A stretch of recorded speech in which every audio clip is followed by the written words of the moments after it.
Now, how significant is this PNG defence treaty, which was due to be signed when the PM was in Port Moresby? Of course, it's now been done. What does it mean strategically for Australia and, of course, politically as well for the Prime Minister? Well, James, it is a foreign policy and political win for Anthony Albanese, no doubt about that. I mean, everyone remembers a couple of weeks ago he was up there in Port Moresby hoping to sign the deal. It wasn't signed while he was there. The PNG cabinet hadn't quite ratified or signed off on it around the cabinet table. So that was a little embarrassing. But the PM was always confident that it would get there. He had that assurance from his counterpart, the PNG Prime Minister, and he was right to be confident because here we are now. It's been signed, yes, a political win, but more importantly, this is a big strategic win for Australia. I mean, this sets this treaty alongside treaties with New Zealand and the United States. This is only the third country we have a treaty with, so it's historic. It compels both countries to act to meet the common danger if either comes under attack.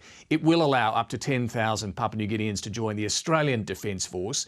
And the strategic significance here is that it is a blow to China. It locks China out, essentially, of PNG. It stops them being able to one day build a base there as well. It gives Australia that buffer to the north. This is not the outcome that Beijing would have wanted. It warned PNG against this. And I think it also gives Anthony Albanese something in his back pocket when he turns up at the White House in just under 3 weeks to meet Donald Trump. This, again, is something that the US would welcome as well. Yes, goodness, that's going to be an interesting meeting. Of course, the PM's been pretty busy on the world stage. What do you make of this argument that Australia's support for a Palestinian state and recognition of Palestine helped lead to a peace plan that Donald Trump has now put forward?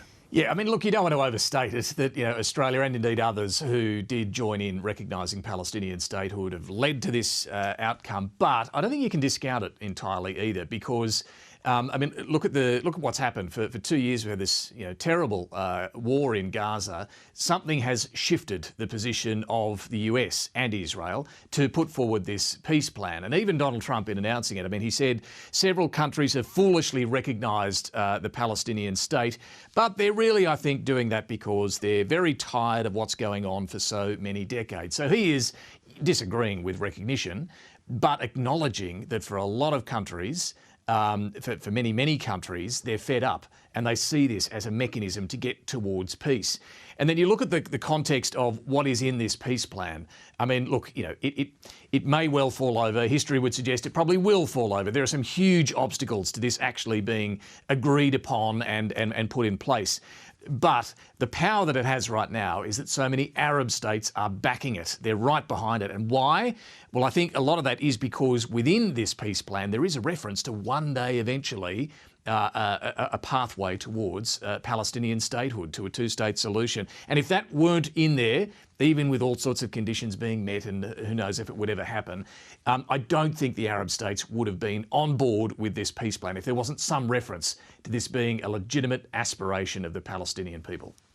And back here in Australia, while the PM has been away, the government's been under, well, I think it's fair to say, increasing pressure over the Optus 000 outages. Of course, people are casting forward to the cyclone season, the bushfire season ahead, hoping this does not happen again. What's the government doing on this? Look, the blame is rightly, James, being attached to Optus for what's gone wrong here. But you're right, the pressure is also coming on the government over what it's done and whether it's done enough.